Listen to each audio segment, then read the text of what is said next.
By the powers granted to me by the Commission as the County Planning Officer, Narok County here declares that Ledama Ole Kina of ID number 124-22950 has been duly elected as the Senator of Narok County. On 9th of August 2022. Under my seal and signature on this day of 13th of August 2022. Congratulations.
Well, let me start by thanking God and the people of Narok for having trust in me and giving me an opportunity to serve them.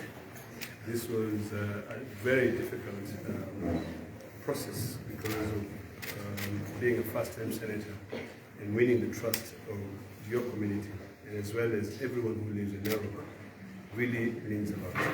I'm very grateful and I'm indebted to them, and I shall continue being diligent and making sure that I represent them wholly. It doesn't matter whether you voted for me or not. I'm your senator and my job is to represent you. And I pray that the good Lord, who has continued to open doors for me, will be able to bless me so that I can unite the people of Narok. We have over 42 ethnic groups that live in Narok, and they are all residents of Narok. I'm very, very grateful for their love and their support. And I want to assure them all that I'm here to serve them. We are going to do amazing things. We are going to make sure we do things which are not even in my mandate as a senator, but actually things that I know will be able to uplift the standard of living on people of Narok. Okay, it was a hot race between you and the current governor. What are the ones that you have for you now? I think he did his part. We went and presented our candidature to the people of Narok, and the people of Narok decided to vote for me. And I'm happy that I did win. It was a very mature contest, and I do hope that all contests in Narok County will continue being mature. Some have expressed dissatisfaction with the results for the governor that are supposed to be announced shortly, and we're seeing some activity out there. Maybe your message to the residents of Narok about peace. One, I want to state this categorically, that Narok is a peaceful county and it shall continue to be peaceful. And we pray that the issue that is befalling the governor's candidates shall be resolved. I mean, I personally witnessed a few anomalies which would also actually call for the notification of an election, in the sense of where votes were being changed from one candidate to another. And I think the security operators have that. I will leave it to them for them to deal with it. But I do hope that democracy and the rule of law shall prevail. And I hope that ultimately we shouldn't rush things. Ultimately, we will have a clear winner of who won, so that we can be able to unite. But in that case, let me just reiterate that Narok County is a very peaceful country, and I call upon all the residents of Narok to continue living peacefully and not to be afraid of anything. We're a great country of Kenya, and we're very excited that from here we will first of all go and celebrate the victory of Ledama Ole Kina, and then we can now plan big parties. There's going to be party after party for every ward, for the people who live in Narok. I'm excited for the love they've shown me. It's amazing. If you look at this document, you will see how much these people, the Mao community, have trusted me. If you look at this document, you will see also how much the other ethnic groups that live in Narok have trusted me. So I'm here to... Mheshimiwa, there's some jobs or other responsibilities which you think you did not complete during your first term. What are those that you Yes, that's a very good question. I did, during my first term as a senator, I sponsored about 4 pieces of legislation, and those legislations were stuck in the National Assembly Because as a senator, you draft legislation and then you send them. One of the pieces of legislation which I know will be able to help democracy and also devolution is the County Government Accountability Bill. That was passed by the Senate when we still at the National Assembly. I think with our new standing orders in the Senate, I will be able to look for a co-sponsor in the National Assembly and ensure that we actually finish passing those legislation. There are things that will be able to help people. I also had another piece of legislation that dealt with pavements. When you look at Narok Town as an example, a lot of our urban areas are shambles. You know, you can park your car anywhere. So we wanted to come up with a piece of legislation that will mandate every plot owner to be able to fix the frontage of his plot to become a parking, and then they can do a public-private partnership with the county government. So how about women? We saw you support yes, close to 2,000 women towards the end of well, I did a huge ceremony for over 7,000 women. One of the things that I promised to do, and this I will do it with the private sector, because you know, as a senator, you're not given a big budget. You don't even have any money to be given. But with the private sector, one of the big things that I promised the people of Narok I will do is to be able to invest tremendously on the dairy sector. We want to make sure we have about, at minimum around 30 mini factories that process milk.